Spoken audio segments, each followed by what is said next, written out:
Okay, today we're going to show you a video of how to change your cabin air filter, or your fresh air filter as it were, on a 2010 Kia Soul. Ours happens to be a Plus model, but it'll work for any Kia Soul. I believe 2010 and 11 are both the same. The fresh air filter, or the cabin air filter, is something the dealer recommends being changed, of course, every so often. I believe it's about every 10,000 miles, but it's a fairly expensive proposition at the dealership. Now, we found ours on eBay, and we found a TYC unit, and we paid, I think it was $12 for two of them. And you can kind of see what they are here. It's just a simple box, and the part number for this particular car is the 800147P. Again, it net down to like $6 a piece plus shipping. So we're going to go ahead and put this in the car. It's a pretty straightforward job. The cabin air filter sits behind the glove box, as you see sitting right here. You can also see the leaves on the bottom. This is where I've already had the filter out a couple times trying to take this video to get it right.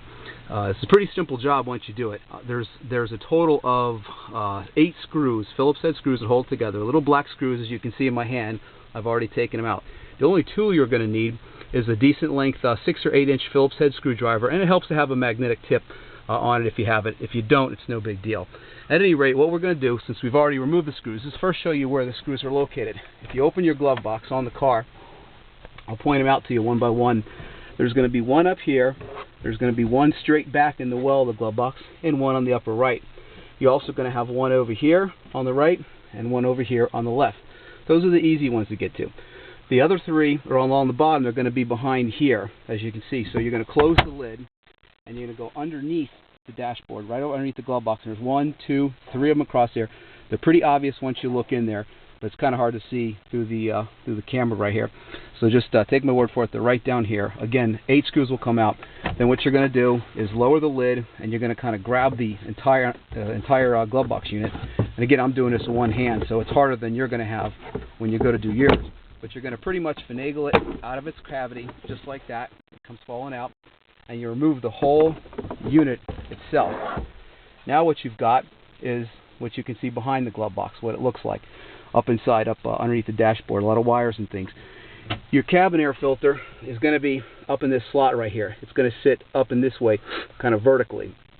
So what you're going to do is with your hand, you're going to unsnap this piece, and you're going to lower it and take it off, set it off to the side, and the filter actually sits up inside of there. That's this white strip right here. Okay?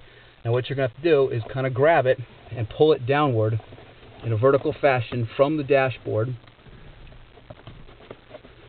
and it'll pull straight down. And again, I've kind of butchered this a little bit because I've had it in and out of here 3 or 4 times, but I'll back up a little bit here. It'll slide down just like this, and you're going to kind of finagle it down and out, and you can see more stuff falling even as I'm doing it here. And this is what it looks like. And there's just all sorts of stuff caught between the vanes of the filter. Now this is the direction the airflow goes. The air is going to come in from this side. That's why everything gets trapped on this side, and then pass out the other side, clean, for your air conditioning unit. The new one that we're going to put in is marked pretty clearly on the side, airflow, which unfortunately is not on the old one. But it says airflow, and it has arrows showing which way the air is going to pass through it. That means that on this unit, this side is going to be where the air comes into it. So this will be facing the right when we put it up inside of there. So the air passes through this side and comes out the other. So again, what we're going to do with this is we're going to kind of finagle this back up into the cavity that it sits in up here. And again, I'm doing this with one hand, so it's going to be considerably harder than you'll run into at home and trying to film and do this at the same time. So you get it up there, slide it into the cavity all the way till you can't see it. Then you're going to take the bracket, again, that we had. One end's got a tab, one end's got a latch on it. And the tab goes on the back side. It's pretty obvious how it works. It goes into a little groove, and then it goes up, and you'll hear a snap when you get it shut. It'll be very positive. You'll know it's shut. That's it. The new cabin air filter is in. From here, what we're going to do is we're going to put the dashboard back in, and the dashboard pretty much goes in just like it came out. Bear with me. We're going to line it up, and it's going to slide right back into its hole.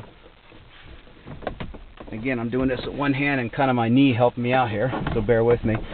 It'll slide in, and the installation is the reverse of what you took out. You line the holes up, and you put the screws right back in. So I wish I had a third hand here to do this with.